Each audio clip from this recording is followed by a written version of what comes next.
Oi, this is the Profanity Gnome, and I'm here to tell you that if you're under 13 years old, fuck off this video! Get the fuck off YouTube! Get your mama to get your dad's cock out of her ears and actually be a parent! This is for adults only! And for everybody else, enjoy the video. And don't forget to like and subscribe and comment below what you think, you fuck buckets!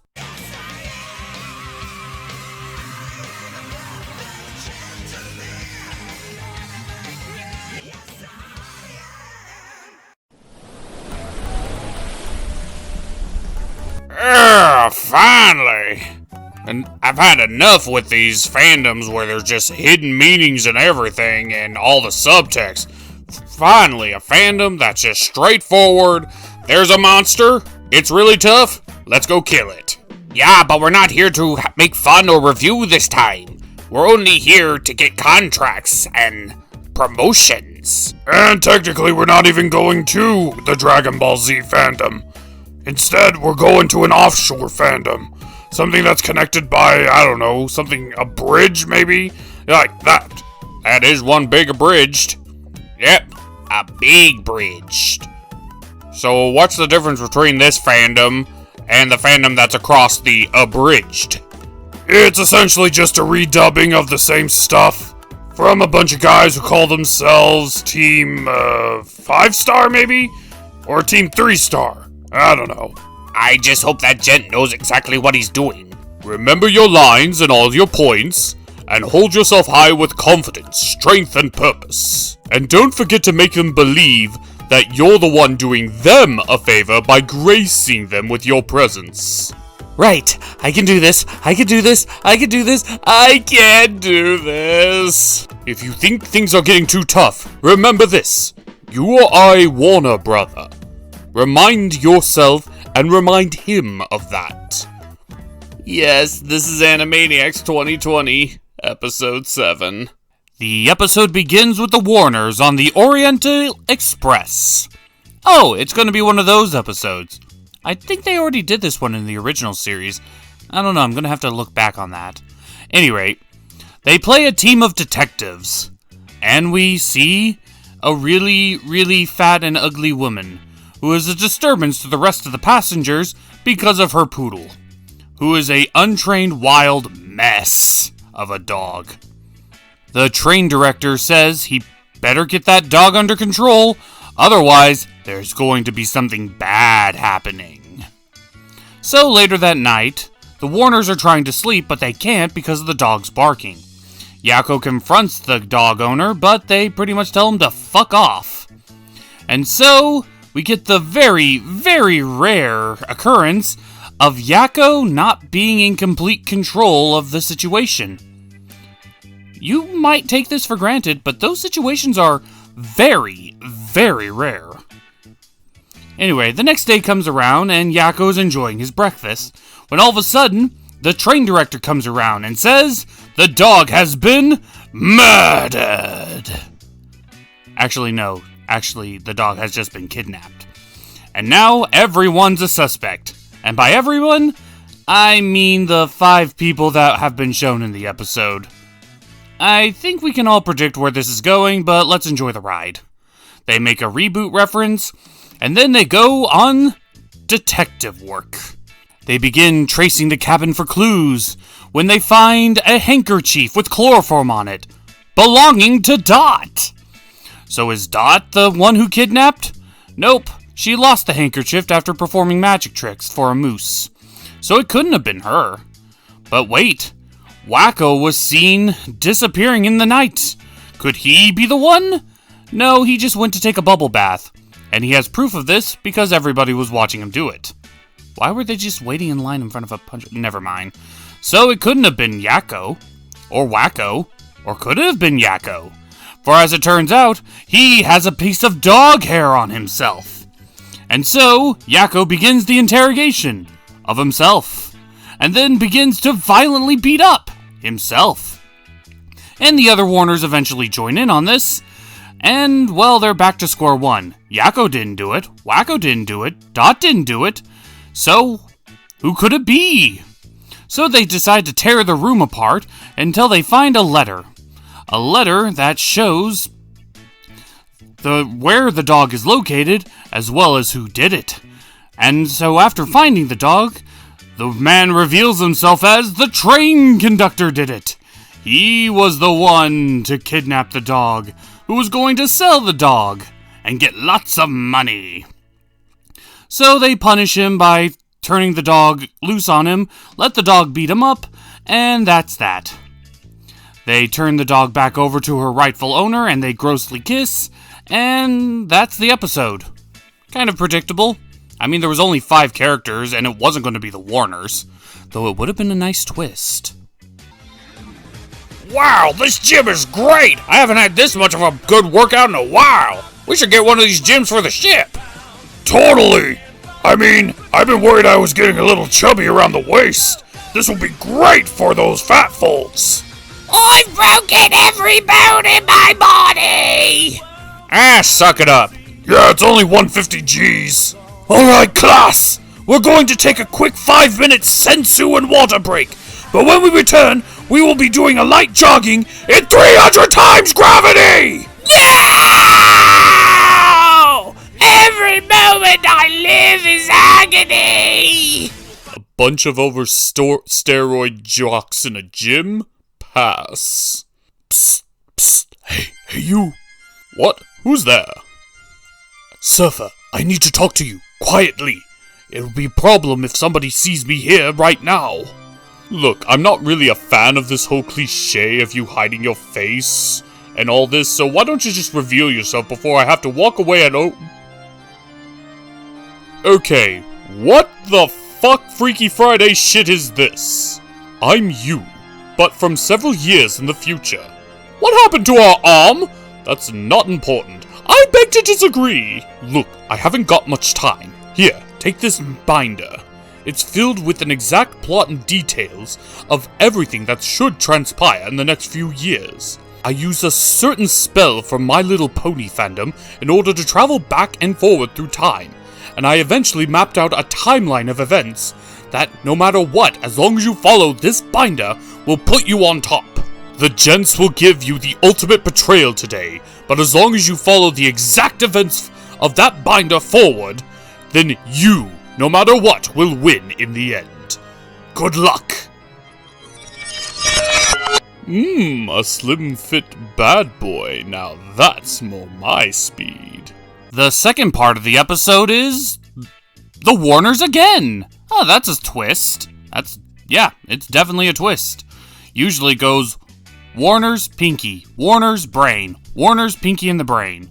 Yeah, it keeps flip-flopping back and forth from how the reboot has been handling it. So it's pretty strange to see that they're giving the entire episode directly to the Warner Brothers. So anyway, they're in France in the 1700s. They play poor peasants who are starving. They have no food, no resources because they're peasants. And they get passed by Marie Antoinette. Uh-oh. Historical figure mocking.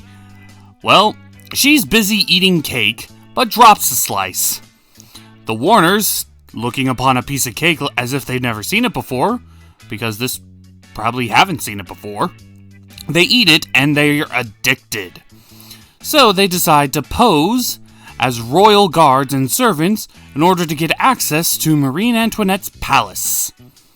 And there inside they see the motherlode, all the cake they could eat. But before they could even dive in, both figuratively and literally, they had to keep their act up and present themselves as servants. As Marie Antoinette complains how hard it is to be a princess or queen or whatever she is. And so Dot distracts her, as the Warner Brothers eat all the cake they could before she realizes, hey, wait a minute, they're not my servants, they're peasants, and they're stealing my cake! And she goes into Vegeta rage mode and has the 3 Warner Brothers. Well, this is 17th century France, and this is Marie Antoinette. What's this time period of France famous for? You guessed it. A good old-fashioned beheading. Nah, that'd be too dark and it wouldn't work on us anyway. I mean, our heads are pretty much removable as it is. So instead, they lock them up to be ridiculed by the people. But they easily escape those locks because, fuck it, we're Warners. And they tell all the townspeople about all the delicious cake that's just sitting in her manor. And the peasants, well, they get that look of desperation on their face. So, unbeknownst to Marie Antoinette, who's still busy eating so much cake that her jawline turns into a fucking cartoon alligator, all the peasants storm her castle, take as much cake as they can get their hands on, and leave, throwing Marie Antoinette right into where she belongs, the mud. And it's only get worse from her from here, so she might want to just enjoy the mud bath while she can. So, as you can see, we are semi-qualified, but all we really need is a backer, a supporter, a producer, if you will.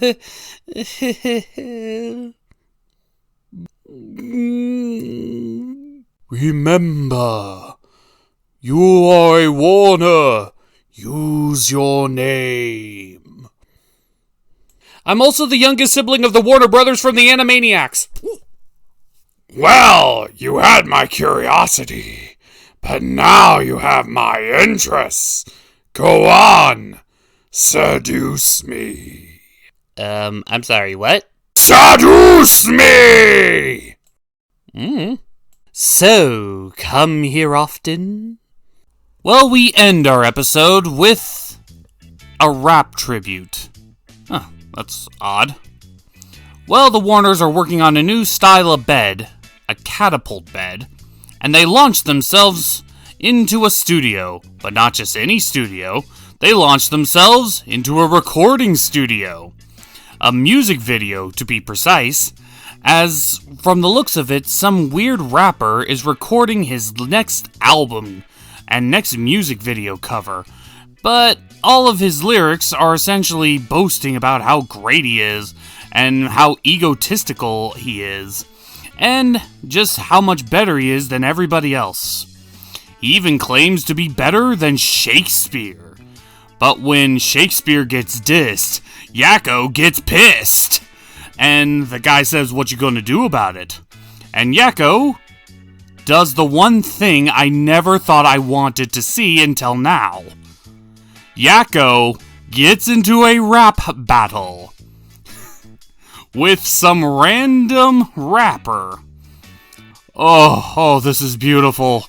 This is truly beautiful. I didn't even know I wanted to see this until now. So Yakko, the one who yaks, goes into full-on rap battle mode, but he never attacks the guy personally. He's just actually... there's no other way to say it. He's being the Will Smith of rappers. Actually, he's better than Will Smith. So, while the wannabe rapper keeps trying to say how great he is and how bad Yakko is, Yakko still performs his wholesome performance. And does lines so epic that by the end of it, he not only drops the mic once, not twice, but 3 times for the amount of ownage he gives the guy. And as for the guy, well, he respects Yakko. Because you don't diss somebody who's willing to drop a literal hearse right on your ass. And then it ends with a weird cameo from Pinky and the Brain. Kind of out of place, but, you know, they crossed over in the old show, so I'll take it now. And that's the episode. And that was Animaniacs Episode 7, or as I call it, the Warner Special. Most episodes that involve strictly the Warner Brothers usually end up like this. The Warners are doing their own thing, then either somebody needs to be knocked down a peg, or somebody is antagonizing them, or just something happens that they have to be involved in. Then they go into it in order to knock down the aggressor or the antagonist down a peg until they either submit or, well, they turn good. And that's what happened in all 3 parts. Mainly the leader of the Warners, Yakko, was the one doing most of the infighting, but what do you expect? He's kind of the face of the Warner Brothers. Though admittedly, since the entire episode was just one long Warner's episode, maybe a way to improve it is instead of having 3 stories, why not just have one long story that you can do a lot with? I mean, they have done it in the past. I don't see why they can't do it now. And heck, they could even add that little bit of Warner fire at the end where he gets into a rap battle, but still have enough for the other bits. Honestly, that's been a problem this season. A long occurring problem, which I'll get into more at the end. But I noticed that none of the episodes really expressed as much as they could because of how short they are. I mean, they could really go into some pretty cool and creative concepts. But we only get the bare minimum each and every episode. That's been a reoccurring problem with the Warner's half. And having a full 20 minutes rather than 10 would at least alleviate a bit of that problem. But alas, this is what we got, so this is what we have to review. So with that being said, we're the Cartoon Gentlemen, the organizers of Chaos's Vintage Kings. See you next time. I gotta admit, Mr. Warner, you had my curiosity, but now you have my attention. You're a bit shaky, but you managed to convince me. Oh, stop it, you. I believe that this is the beginnings of a beautiful partnership and friendship. Really? Oh, thank you, Mr. Officer. You won't regret it. We'll do our best. That's what I like to hear. I also have an idea of where you can get all of your views from. Really? Tell me, how do you feel about My Little Ponies?